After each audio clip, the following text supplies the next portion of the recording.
6,500 words, so it's extremely long. The first one is that Meghan actually states in it, or is quoted as stating in it, that Harry told her he'd lost his father, implying that he and Charles had an irretrievable rift owing to the problems they'd experienced as senior working members of the royal family. Subsequently, there has been some form of rowing back from that, and it appears that she was referring to the rift with her own father and was afraid that this might happen to Harry. But nonetheless, that is a very serious mistake to appear in the article, and that's extraordinary. The second thing is, I can't help feeling that they're not either if they're receiving advice, they're receiving bad advice, but alternatively, it would appear to me a lot of this is, or seems to be, Meghan's thought processes in action.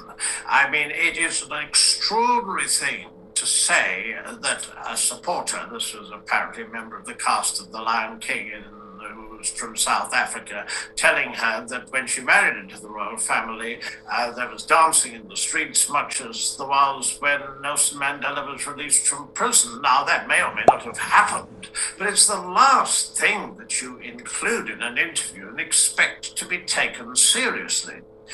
The other problem, and this is... You look very well. So do you. Yeah. Splendid. You've been having rather a busy time, haven't you? Well, I'm not as busy as you are. You know, Your Majesty is very busy. Can I order you, Your Majesty? I'd like to do that. Yes, lovely. Yes. Thank you very much. Well, now or later? Well, but I mean, I see this, the interview is very much as a form of a threat. If you read this interview, there's one particular part of it that is highly significant. Meghan says that she hasn't signed anything and therefore can say what she likes. And also she says that she's a part of the healing process. The healing process doesn't seem to involve ceasing sniping or criticizing the royal family. On the contrary, I see this as a threat which I think will greatly worry the palace, because where are the barriers here? Harry is supposed to be launching a memoir at some point in the coming months, so this seems very likely to me. I'd hoped that there would be some form of reconciliation. I thought a memoir was ridiculous at this particular time, and certainly the only reason it would appear in the Queen's Platinum Jubilee year was for commercial purposes. But there's no doubt that from this interview, it's perfectly clear that Meghan sees herself as a victim.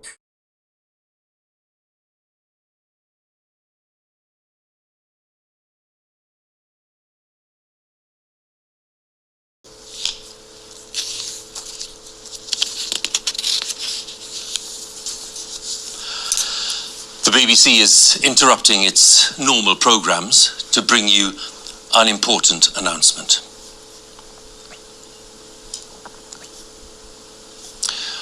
This is BBC News from London. Buckingham Palace has announced the death of Her Majesty Queen.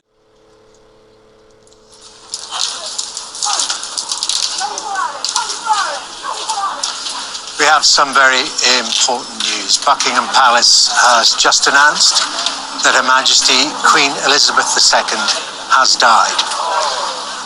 She was 96. Curtsied as though I was like...